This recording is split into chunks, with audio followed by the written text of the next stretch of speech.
Hi everyone, my name is Suru and today I'm coming back with the promise that I made on my last video on how to make spaghetti marinara.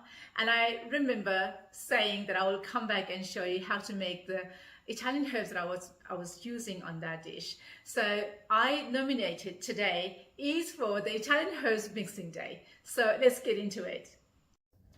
So for this special mix Italian herbs with garlic and chili, I'm taking roasted or dehydrated or dry garlic 80 grams, chili crusted 20 grams, rosemary leaves 50 grams, basil leaves 30 grams, parsley flakes 20 grams, sage leaves 25 grams, oregano leaves 25 grams, marjoram leaves 20 grams, and thyme leaves 40 grams.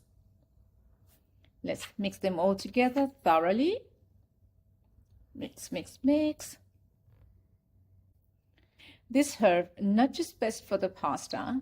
Whenever you don't have any fresh Italian herbs on hand, this will do the job for that Italian flavor.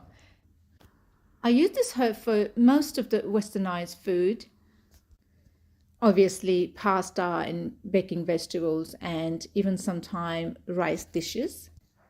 It is just a great spice to have it at home in stock. Because of the selection of the herbs that this mixed herb contains, it just becomes so suitable for a lot of the exotic food that you might like to cook.